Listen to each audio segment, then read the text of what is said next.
Mesdames, Messieurs, jusqu'au bout, il est décidé à aller l'État béninois dans l'assainissement du très stratégique et sensible secteur pharmaceutique. Après le démantèlement des différents réseaux de distribution de faux médicaments, des saisines opérées, l'interpellation puis l'arrestation de certains acteurs clés du secteur, le gouvernement talon règle ses comptes désormais avec la CAME, la centrale d'achat des médicaments essentiels et consommables médicaux. Pas de décret numéro 2018-253 du 20 juin 2018, il a été purement et simplement procédé au retrait de l'agrément à lui accordé. Un peu plus tôt, dans la même journée, un autre décret, celui portant le numéro 2018-252 du 20 juin 2018, a eu à consacrer la mise en place du comité de pilotage de la réforme du secteur de la pharmacie et des explorations diagnostiques au Bénin. Ce week-end, une assemblée générale devra être convoquée pour statuer sur les dispositions urgentes à prendre. Retrait d'agrément à la CAME au Bénin, l'indispensable option pour une réorganisation réussie du secteur pharmaceutique. Mesdames, Messieurs, tel est le thème en débat ce jour. Déjà sur ce plateau, pour l'instant, analyse, Rodrigue Rustico, expert financier, il est analyste politique. Rodrigue Rustico, bonjour. Bonjour Joël, bonjour amis. Merci de répondre à notre invitation. C'est un plaisir. En face de vous, un autre analyste, écrivain, il est aussi Constantin Amoussou, souvent disponible pour nous accompagner dès que le besoin ici se pose. Constantin Amoussou, bonjour et merci pour la disponibilité presque permanente. Merci Joël, c'est un plaisir d'être ici.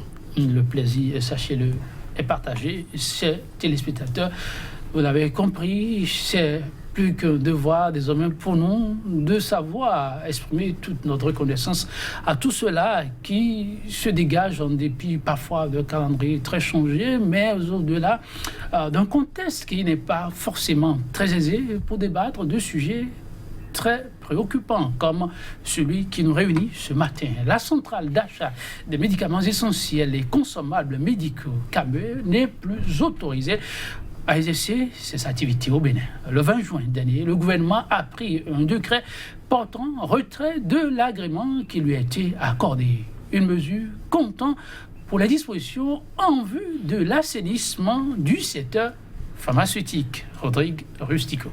Alors, c'est vrai, merci beaucoup Joël. Nous sommes en train d'aborder le volet santé de la République. Je crois qu'il est de bon ton de souligner que c'est vrai, c'est bon de retirer l'agrément à la CAME parce que pour réorganiser un secteur d'activité, c'est normal d'agir comme cela. Mais moi, je me demande en tant qu'auditeur de vérifier d'abord les conditions dans lesquelles on avait attribué l'agrément à CAME. Parce que c'est ça d'abord le problème. Si cela n'avait pas suivi les règles de l'art, c'est normal qu'aujourd'hui nous puissions assister alors à ce désordre dans le secteur. C'est un secteur qui est en plein mouvement de réforme. Et pour pouvoir réussir cela dépend de la vision politique du pays. Parce qu'il ne faut pas oublier, dans tout ce que nous sommes en train de faire, de vivre aujourd'hui, il y a la politique qui s'y mêle tout le temps. Donc il va falloir quand même que d'un côté à un autre, nous puissions vraiment savoir où nous allons. Parce que la santé n'a pas de prix. Et vous savez, CAME joue un rôle très important en termes de mise à disposition des produits dans les officines. Mais aujourd'hui, quand on leur retire l'agrément, mais comment serait alors cette centrale-là en termes d'approvisionnement? Donc une grosse interrogation. Une grosse interrogation se pose. Alors si l'auditeur en est à cette interrogation, on va peut-être essayer de comprendre un peu la vision. Donc je vous reviens tout à l'heure par rapport à la préoccupation. Constantin Amoussou, quel a été le regard de l'analyste par rapport à ce sujet? Ils sont nombreux à penser que de tout temps, la politique s'invite dans des préoccupations, même d'intérêt et de grands enjeux. Ici, il s'agit de la santé publique. Sur la question, on doit pouvoir être regardant. On voudrait bien apprécier ce sujet et cette nouvelle situation avec beaucoup de recul. Mais quel est, votre regard avec beaucoup d'objectivité, bien entendu? Regardez les faits, regardez la situation. La centrale d'achat des médicaments essentiels n'est pas une invention et une exception béninoise. C'est un mécanisme, je dirais presque mondial. La centrale d'achat des médicaments essentiels existent au Burkina Faso, existent au Nigeria, existent au Burundi, existent à Madagascar, existent en RD Congo, existent en Côte d'Ivoire, existent dans des pays, au Tadjikistan, même en Asie. La centrale d'achat des médicaments essentiels, c'est un concept, c'est une dynamique qui a été mise en place dans la perspective de remédier à la difficulté d'approvisionnement des médicaments dans les pays du tiers-monde en particulier. Et lorsque vous regardez, ça fait quand même 30 ans que la CAMU exerce au Bénin, ça fait 30 ans. C'est depuis 1989, depuis 29 ans plus précisément. Lorsque l'on décide de lui retirer l'agrément, lorsqu'avant cela on avait suspendu l'ordre des pharmaciens, lorsqu'avant cela on a retiré l'agrément à des laboratoires, des groupes de laboratoires, nous CESAMES par exemple, lorsqu'avant cela, des responsables de grandes structures grossistes se retrouvent en prison, la question qui se pose de droit fil est de savoir comment l'État s'assure de la continuité du service public de rendre disponibles les médicaments, notamment les médicaments essentiels, les génériques, dans les centres de santé, entendu que c'est l'une des principales fonctions de la CAME, par exemple, de rendre ces médicaments aussi bien disponibles dans les centres de santé privés que publics de notre pays. Alors, moi je dois m'interroger, et par rapport à ça me demander, si nous avions été en face de personnes qui avaient pris coutume de ne placer la charrue avant les bœufs, l'État béninois aurait-il pu se décider à retirer l'agrément sans avoir pris des dispositions pour trouver la structure de façon transitoire qui gère? Parce que le comité de réforme ne peut pas être un comité qui s'approvisionne, qui approvisionne. L'approvisionnement, c'est le tout. Et donc, que se passe-t-il pendant ce temps-là? Vous savez qu'à ce jour, des produits essentiels ont commencé à manquer dans des pharmacies de notre pays parce que les structures qui sont les seules à être en mesure à avoir le contrat d'approvisionner l'État béninois, d'approvisionner les grossistes-là, ont vu leur agrément retiré.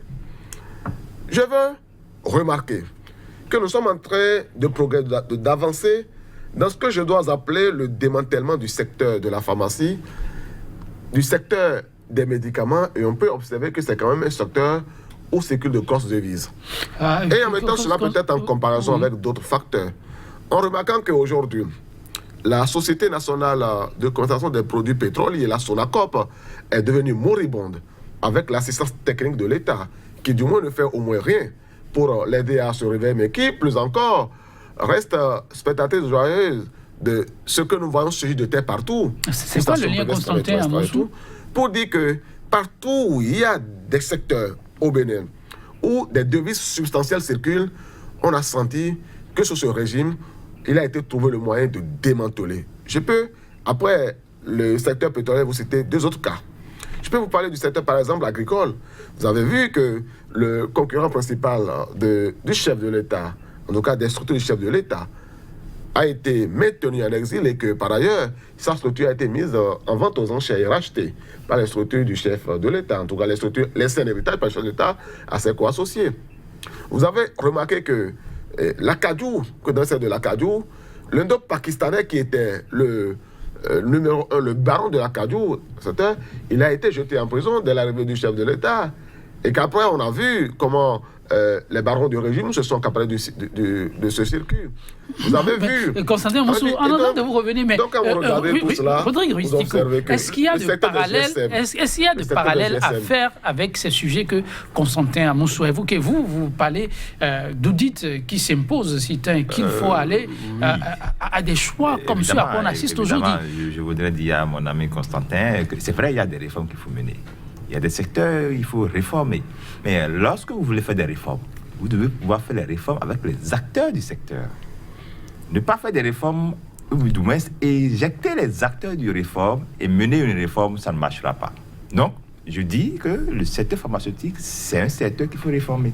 Vous avez l'impression que là, les acteurs sont en train d'être jetés? Bon, en fait, c'est-à-dire que c'est vrai aujourd'hui, on sent quand même qu'il y a beaucoup de personnes qui sont au barreau actuellement, et il y a d'autres personnes qui ont vu les agréments retirés, mais c'est ceux-là qui alimentaient la filière. C'est ceux-là qui devaient normalement dire la bonne manière par laquelle on doit pouvoir réformer le secteur. Et donc, il ne s'agira pas à une minorité de la République de s'accaparer tout simplement de la filière. C'est une filière spécifique, ne va pas là-bas qui veut. Et donc, c'est pour vous dire quoi? On ne peut pas faire du business partout, on ne peut pas faire de la politique partout. Donc, je ne pense pas, à mon humble avis, qu'on est en train de les éjecter. Donc, on doit pouvoir plutôt les associer à la mise en place de la bonne réforme. Il est important. Alors, l'autre chose, c'est quoi? Tout à l'heure, Constantin développait un peu, il faisait un peu de parallèle avec certains sujets. Non, vous savez, en termes de réforme, c'est un peu difficile d'affirmer certaines choses.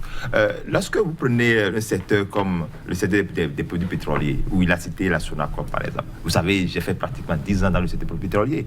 Je peux vous dire que la Sonacop, absolument, sur ce même plateau, je vous l'ai dit la dernière fois, n'a pas autant de stations.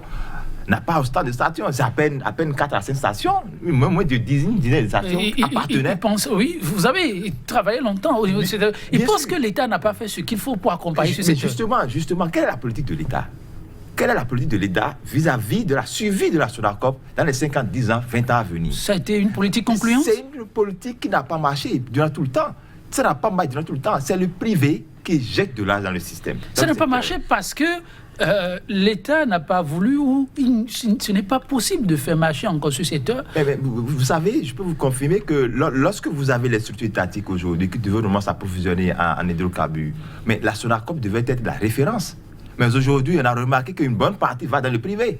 Et si une bonne partie va dans le privé, on est en train de rendre service à la Sonacop. Mais non, la réponse est non. Et donc c'est pour vous dire quoi? On devait d'abord prioriser la Sonacop avant d'aller vers le privé. C'est quand la Sonacop sera débordée en termes de demande qu'on pourra aller vers le privé. Alors, nous revenons au sujet. Oui. Alors, si on revient alors à notre sujet, je pense que l'agrément, il est bien de retirer l'agrément, c'est vrai. Moi, je ne suis pas contre cela. Mais il va falloir qu'on vienne sur un certain nombre de décisions. C'est-à-dire, qu'est-ce qui a poussé l'État a retiré l'agrément à la CAME qui exerce sur l'étendue du territoire depuis près de 30 ans, comme l'a dit Constantin. Donc il faut des éléments de réponse pour ça. Il faut des éléments de réponse pour ça. On a besoin de ça. On a besoin de ça vraiment pour pouvoir mieux opiler. Mais l'autre chose, c'est qu'on a vu quand même qu'il y a plusieurs acteurs qui sont maintenant aujourd'hui à la prison pour des raisons que vous connaissez. C'est vrai, nous reconnaissons également de façon ferme que le secteur est malade. Parce que avant que le régime ne revienne, vous vous rappelez, nous avons deux ordres. Dans un secteur pareil, on a deux ordres, ça ne peut pas marcher. On ne peut pas avoir deux ordres dans un secteur d'activité, penser avoir de l'ordre. Ça, c'est du désordre. Donc, le gouvernement actuel a essayé de dire, je suspends alors à vos activités en attendant de réorganiser le secteur. Mais je répète, il n'y a pas de réforme à faire sans les acteurs du secteur. Si vous ne faites pas des réformes en tenant compte des acteurs du secteur, vous allez passer à côté. Parce que c'est eux qui vont encore naturellement animer la filière. Donc, il n'y a pas de raison à ce qu'on voit chaque fois peut-être, bon, c'est vraiment peut-être des coïncidences que les niches beaucoup plus intéressantes de la République soient naturellement démantelées et qu'on parvienne à les assainir. Si on les assainit, et puis les devises rentraient dans la caisse de la République, je pense que c'est bon. Mais si les devises ne rentraient pas dans la caisse de la République et que les devises rentraient dans la poche d'un seul individu, c'est là où ça serait un peu difficile à gérer. Parce que moi, je suis d'accord pour les réformes. Et d'ailleurs, le Bénin est vraiment malade. Nous sommes malades de tout ce que nous faisons tous les jours que de faire. Et il va falloir accepter qu'on fasse vraiment de belles réformes. Sans les réformes, on ne peut pas. L'autre chose, c'est que vous comprenez avec moi que les réformes vont gérer des intérêts. Naturellement, beaucoup de gens aujourd'hui voient que, bon, les réformes sont là, c'est dur, c'est difficile, mais ça gêne des intérêts parce que pour pouvoir faire des réformes, ça va gêner des intérêts. Et une réforme que vous menez et que tout le monde vous applaudit, c'est pas une réforme. Ça ne c'est plus une réforme, vous caressez les gens. Donc, vous devez pouvoir être dur un peu dans les réformes et flexible en même temps dans les réformes. Donc, c'est pour dire que le gouvernement actuel a du pain sous la planche et non sur la planche. Il doit faire l'effort. d'aller vraiment jusqu'au bout et de faire comprendre un degré d'impartialité. On n'a pas de parti pris, on n'a pas quelqu'un qu'on doit pouvoir supporter X ou Y, mais on est là pour la vision commune. Donc, des préalables, quasi l'auditeur comprenne un peu pourquoi ce choix aujourd'hui du retrait d'agrément à la CAME, et donc comprendre un peu le contrat qui liait l'État béninois à la CAME, sur quelle base, sa portée, sa fiabilité. Ensuite, là où l'on va et que tout se joue en toute impartialité. Constantin Amonceau, on peut encore relever aujourd'hui ces défis vu que la machine est lancée. Moi, je vais relever 2 choses. La première, on dit c'est bon de réformer, c'est bon de retirer l'agrément de la CAME. Mais c'est bon en fonction de quoi? Lorsqu'on veut bien faire et mieux faire. Mais il faut apporter la preuve que c'est mal fait. Il faut apporter. C'est ce qu'il faut un peu ce que l'auditeur dit. Puisqu'il dit il faut le dire. C'est pourquoi non. Parce que non, il ne peut pas avoir dit je suis d'accord pour qu'on retire. Et on dit bon, maintenant, il faut que ci, il faut que ça. Non. Il ne faut pas être d'accord avant d'avoir été convaincu de bien fonder, n'est-ce pas, du retrait de l'agrément.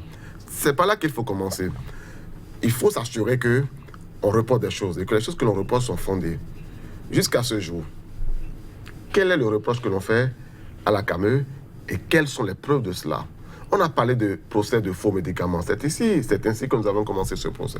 Mais depuis que ce dossier a commencé, l'État béninois s'est refusé à faire l'analyse, la moindre analyse d'aucun des produits saisis pour seulement constater que au moins un sur la quantité que l'on a saisie serait un faux médicament. On devait s'interroger parce que tout est parti de là. Tout est parti de l'idée que la CAME, que les acteurs du secteur de la pharmacie permettraient l'arrivée sur le territoire national de produits non conformes.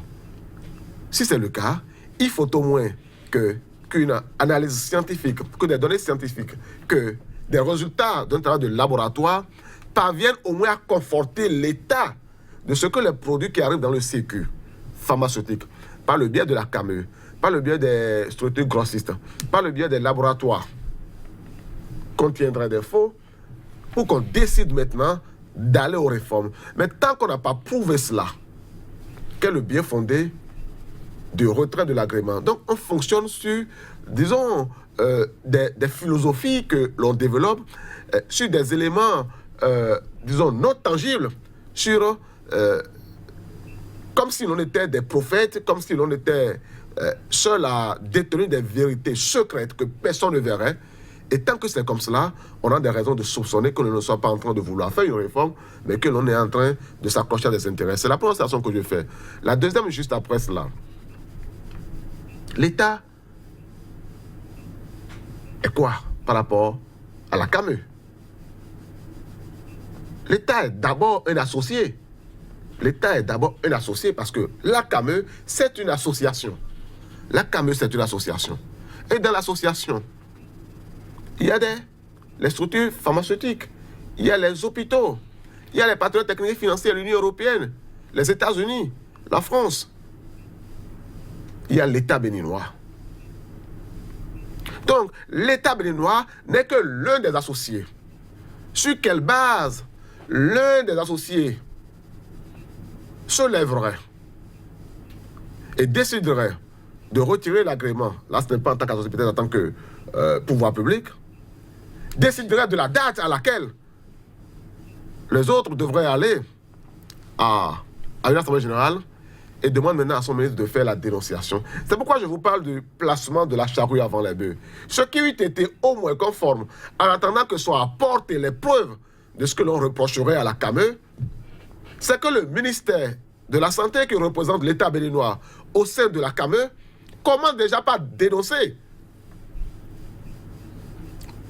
l'accord de partenariat, la convention qui le lie aux autres au sein de l'association CAME, qu'en assemblée générale, ce que ce soit discuté et que conformément au test, on voit les fautes qu'il y a, qu'on vide le contentieux et qu'alors au regard de cela, l'État attend que l'un des parties prenantes puisse avoir des éléments qui le confortent à dénoncer et donc à se retirer de la convention. C'est seulement après cela que l'État cette fois-ci, en tant que pouvoir public régulateur, peut décider de procéder au retrait de l'agrément.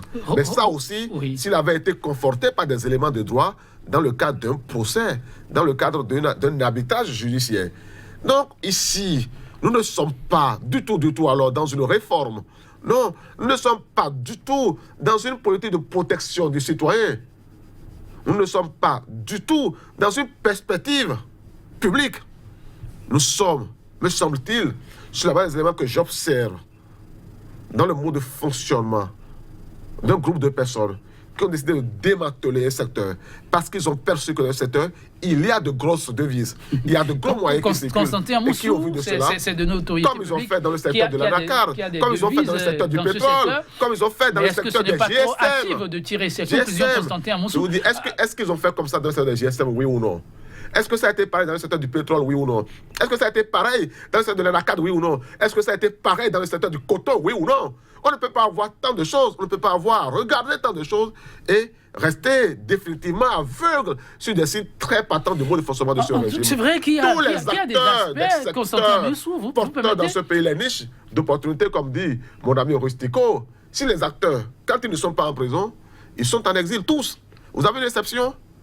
Ou alors ils sont du pays. C'est vrai qu'il y a des aspects qui amènent à s'interroger. Et votre vis-à-vis aussi l'a souligné tout à l'heure. Je reviens sur un aspect que vous avez évoqué tout à l'heure.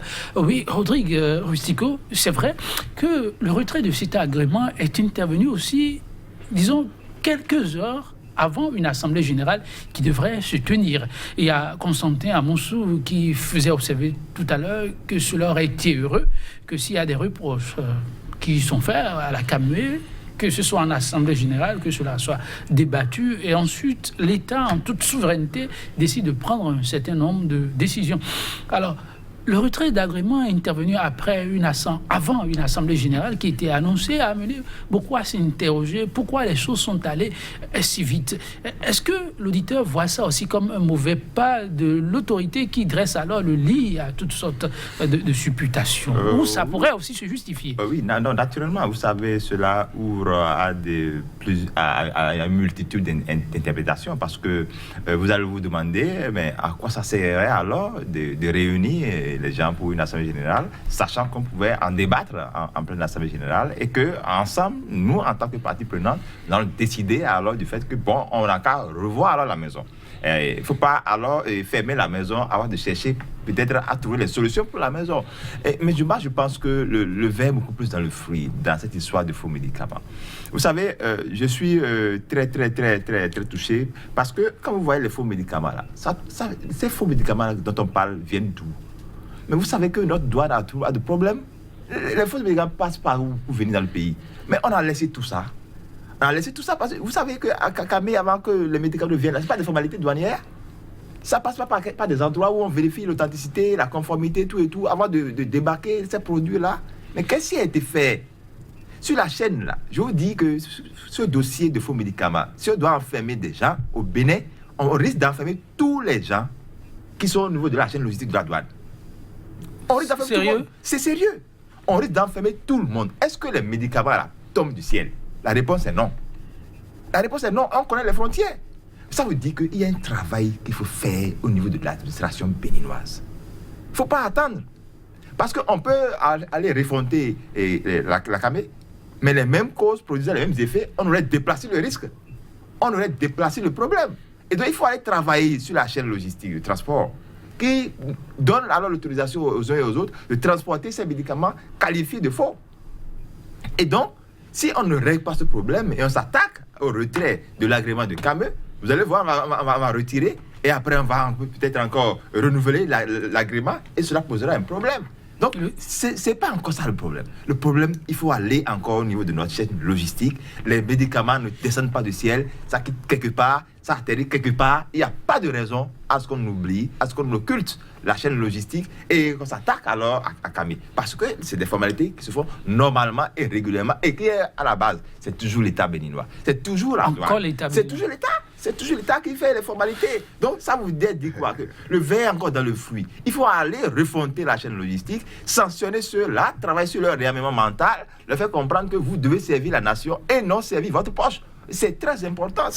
Dès que ça, c'est pas encore fait, vous ne pouvez pas alors avoir un résultat. Puisque c'est comme si vous laissez le problème qui est au niveau de la racine et vous vous attaquez aux feuilles. Ça va encore revenir encore à la racine. Donc, franchement, il faut revoir alors la chaîne logistique. C'est très important. Revoir la chaîne logistique, on est comme dans l'histoire du, je sais pas qui se mord, pas lâche que. Oui. Le développement de Rustico m'amène à revenir sur un nombre d'éléments que nous avons eu quelquefois l'occasion de développer ici.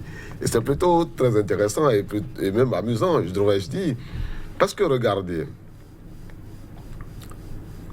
en fait, l'évolution même de ce dossier montre que nous ne sommes pas dans un conflit dans une guerre contre les faux médicaments.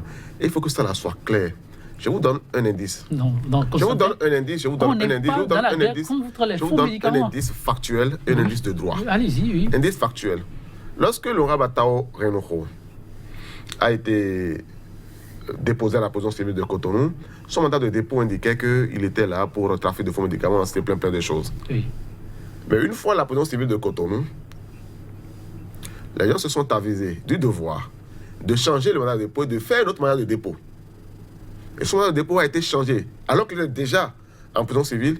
Et là, on a parlé de fraude douanière et fiscale. Donc la chaîne et ça me rappelle un certain nombre de choses, notamment des manœuvres qui ont été faites à la prison civile de Cotonou, où on a obligé le Santos Koumar, qui est le représentant à Cotonou de nous, ces Ames, de signer des documents qu'il ne pouvait pas lire parce qu'il ne comprend pas français.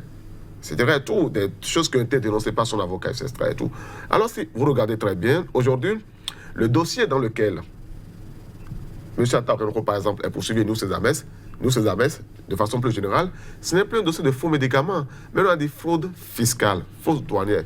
C'est-à-dire qu'eux-mêmes se sont avisés que pour parler de faux médicaments, il aurait bien fallu que l'on sache donc de ce que la douane a laissé passer des faux médicaments dans le pays. Et que la douane aujourd'hui ne fonctionne pas sans celle de Bénin Control. Bénin Control qui est associé de Patrice Talon. Les gains d'héritage, s'il vous plaît. De ses héritiers, peut-être. Non, le chef d'État, lui... Le promoteur, attendez, moi je vais... Le promoteur de Bénin Control s'appelle Patrice Talon. Ensuite, aujourd'hui, le président du conseil d'administration s'appelle Olivier Bocor, n'est-ce pas? C'est son héritier. Il a laissé ça en héritage. Donc, au regard de ces éléments, vous devez comprendre que s'il y a faux médicaments et que cela est rentré dans l'État béninois, sur le territoire de l'État béninois, alors les services de la douane et celles de Bénin Control sont complices et devaient répondre autant que les mises en cause devant les tribunaux. Ça, c'est la première observation que j'ai faite. La deuxième importante dans ce dossier, c'est même un maillon encore en amont de tout cela. Avant même que le moindre médicament et tous les produits qui ont été saisis, non pas au domicile, mais au siège de nous, ces Ames. Avant même que le moindre de ces produits ne soit arrivé sur le territoire, les procédures indiquent quoi? Que 1. Vous envoyez au directeur de la pharmacie des médicaments et des explorations diagnostiques 50 exemplaires de produits. Vous envoyez le document technique de produit. Vous envoyez le document technique de laboratoire qui fabrique le produit. Le DPMED, le directeur de la pharmacie, des médicaments et des explorations diagnostiques reçoit ça. Il envoie ça au laboratoire du ministère de la Santé du Bénin. Le laboratoire du ministère de la Santé examine les produits. Les services techniques juridiques examinent les documents techniques. Et au regard de ça, ils attribuent maintenant une autorisation de mise sur le marché aux produits. Tous les produits qui ont été saisis sur le site de nous, ces Ames, avaient cette autorisation de mise sur le marché, signée par un directeur de la pharmacie, des médicaments et des explorations diagnostiques nommé par le régime de la rupture, qui a délivré 10 autorisations au moins. Alors, ces Ames disent, dans cette procédure, depuis qu'on lance, à aucun moment, on a interpellé, et on a voulu juger, et on a voulu condamner le directeur de la pharmacie. Mieux, il reste même le conseiller du chef de l'État et la personne qui est envoyée sur le terrain pour aller contrôler si les produits ont été retirés, j'ai pu le voir, du circuit pharmaceutique.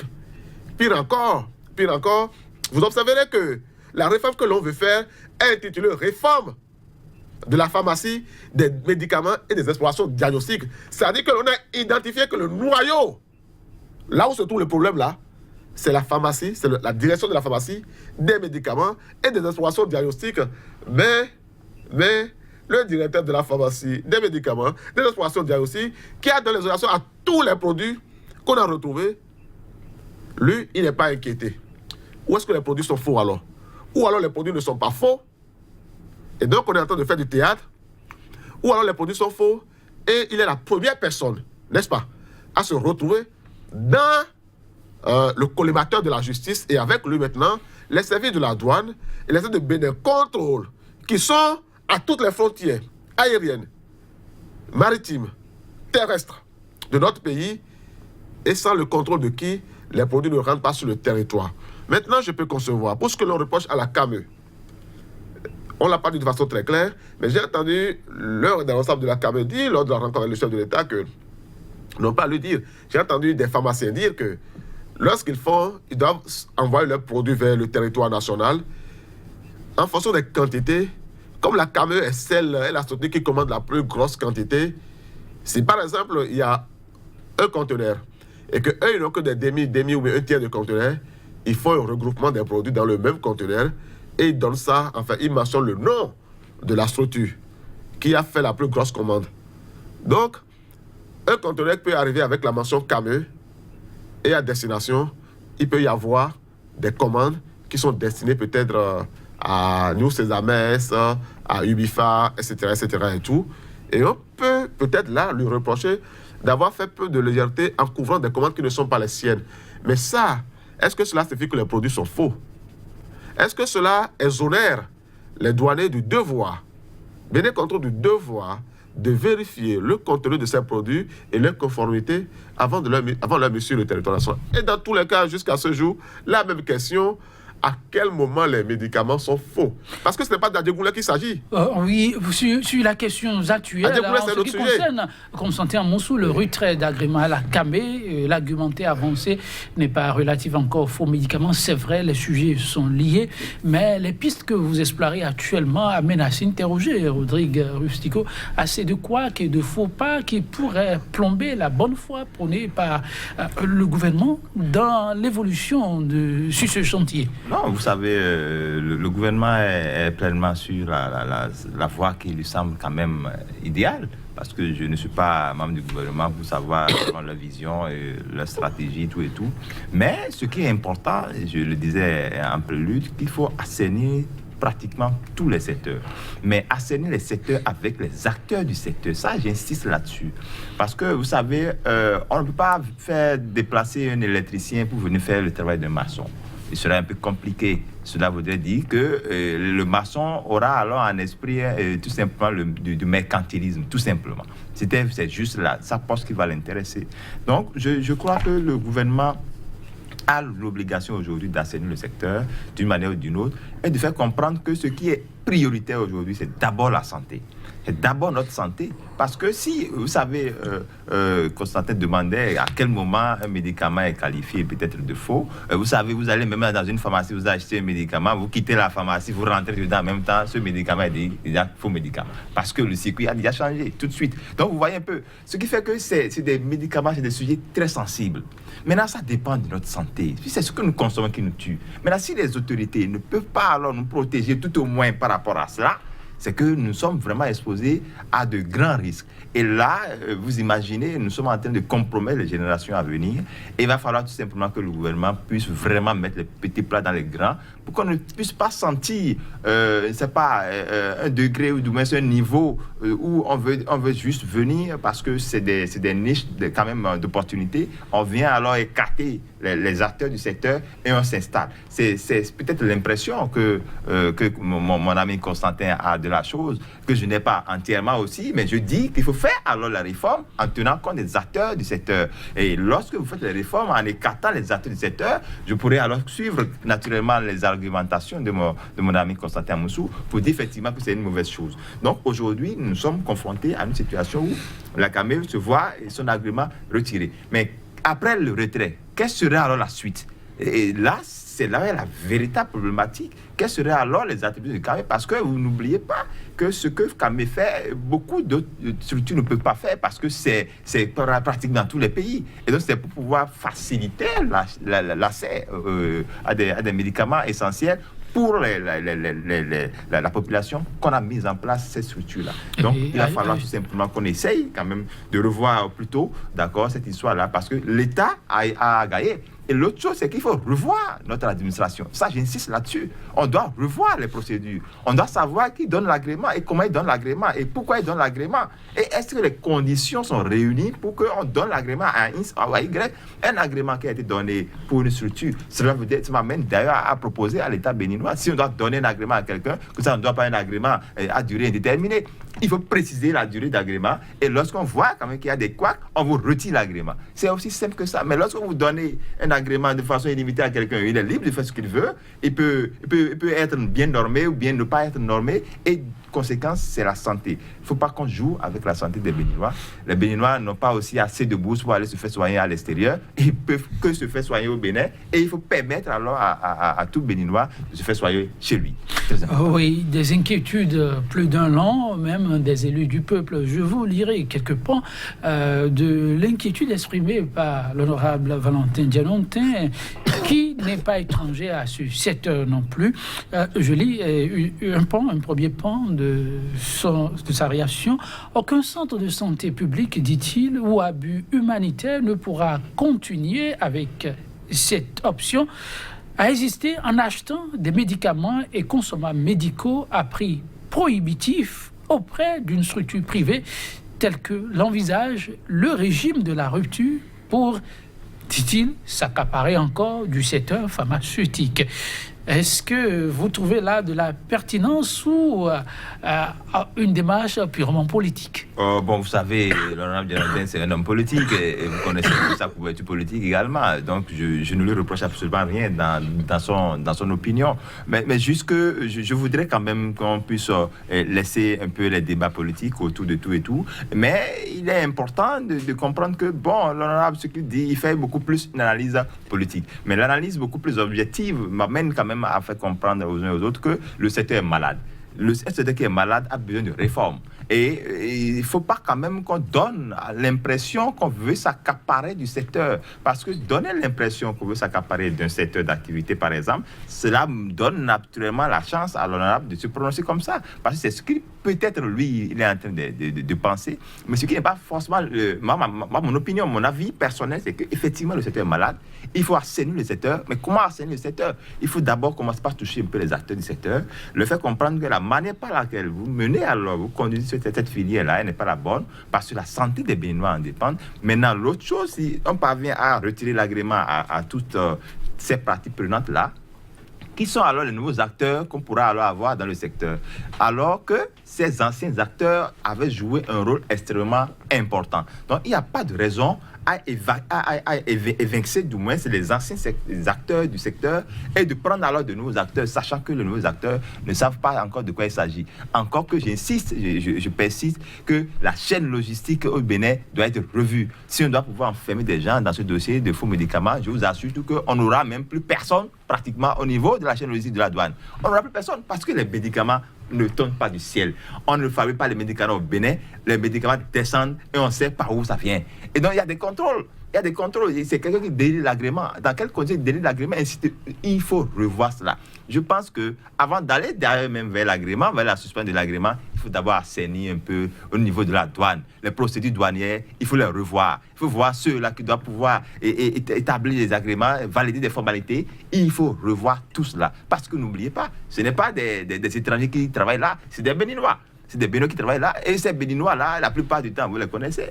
Et vous savez quand même que tout leur problème, c'est leur poche. Ce n'est pas la poche de la République, c'est leur poche personnelle. Et donc, il faut d'abord travailler sur la mentalité du Béninois. Le Béninois qui est nommé là, il n'est pas nommé là pour le pays. Il se dit, je suis nommé là pour moi-même.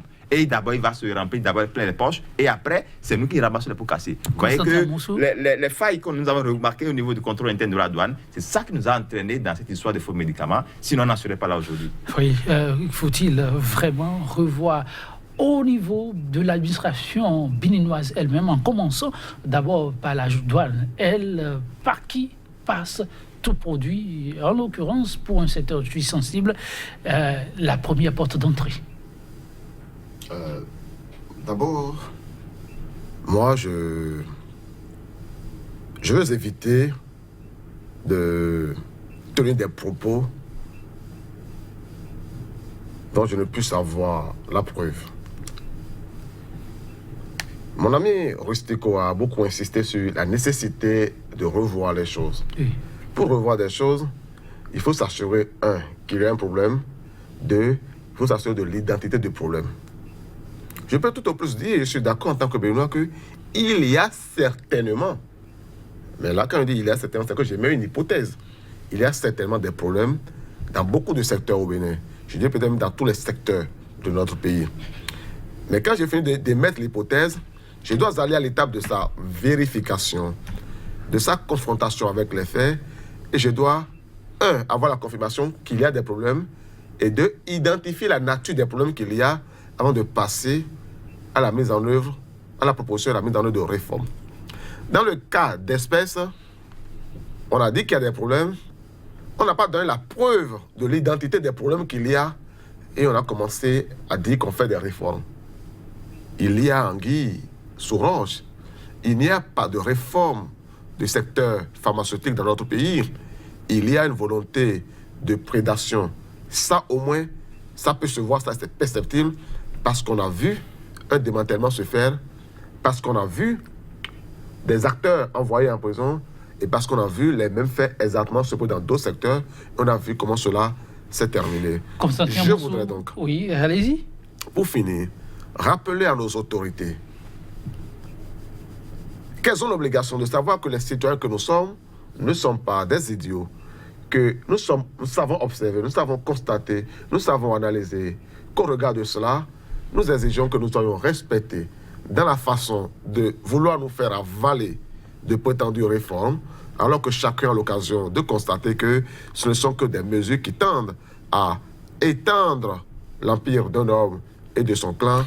Quoi qu'il en soit, Constantin Amoussou, Rodrigue Rustico, les réformes sont en cours au niveau de ces secteurs. L'assainissement, en tout cas le gouvernement le dit, doit aller à son terme. Je rapporte là le mot de l'exécutif. Le secteur en plein assainissement, Constantin Amoussou a m'attelé plus d'une fois. L'exécutif. Je reviens, avant de mettre définitivement un terme à cette émission, à une crainte évoquée par plus d'un élu du peuple et relayée encore par Valentin Dianontin. On s'achemine, dit-il, progressivement vers le tout privé. Je ne sais pas si c'est votre avis, et il souligne ceci. Toute politique qui privilégie le tout privé, encore, qu'on est là dans un secteur très sensible, pour plus de profit au détriment de la sécurité humaine, est nuisible et suicidaire. Est-ce qu'on risque d'en arriver là au tout privé au niveau du secteur de la santé? Bon, est-ce que le secteur pharmaceutique qui d'ailleurs était dirigé naturellement par le secteur public, c'est là il y a la véritable problématique. C'est beaucoup plus les acteurs du privé qui avaient l'habitude de gérer, et puis l'État avait son œil regardant sur ça. C'est pour vous dire que le privé ne fait rien sans l'État. Le privé ne rien fait sans l'État. L'État est là pour coordonner le privé. Donc si le privé fait du laisser-aller, ça passera naturellement. Et votre mot de la fin. Je voudrais quand même inviter tout simplement le gouvernement actuel à aller vers le sens de la bonne réforme en impliquant d'abord les anciens acteurs. J'ai insisté là-dessus parce que sans l'implication des anciens acteurs, je pense que ce serait naturellement de l'eau qu'on est en train de jeter, tout simplement. On serait en train de perdre du temps inutile. Oui, Constantin Amoussou, quelques secondes. Oui, pas un mot de fin, me rappeler à la suite, disons, d'une interrogation émise, d'une proposition émise par mon ami Rustico, pour dire que, en réalité, les agréments donnés par l'État béninois jusqu'à aujourd'hui, me semble, dans tous les secteurs, sont des agréments provisoires. Donc, je crois que cette mesure-là existe déjà. Il reste que dans le suivi de la mise en œuvre des contrats qui lient l'État dans le cadre de ces agréments aux particuliers, et on est toujours à préserver l'intérêt des citoyens que nous sommes. Ça, nous sommes dans le devoir de le réclamer, de le revendiquer, et tout le monde est d'accord, moi le premier, qu'il faut que le secteur de la santé soit un secteur bien surveillé. Mais il faut qu'il soit surveillé dans l'intérêt du peuple, non pas qu'il soit surveillé dans l'intérêt de ses prédateurs. Merci à vous, Constantin Amoussou, Rodrigue Rustico. Merci, chers téléspectateurs. Ce fut un plaisir de vous savoir une fois encore au rendez-vous. 100% Bénin pour le numéro du jour, c'est terminé. Une pensée à un célèbre confrère, Norbert Zongo, et ce sera sur sa citation que nous allons prendre congé de vous. Les peuples comme les hommes, finissent toujours par payer leur compromission politique, avec des larmes parfois, du sang souvent, mais toujours dans la douleur. De chaque fois que c'est possible, autant éviter la compromission. Mesdames, Messieurs, merci pour l'attention. À très bientôt.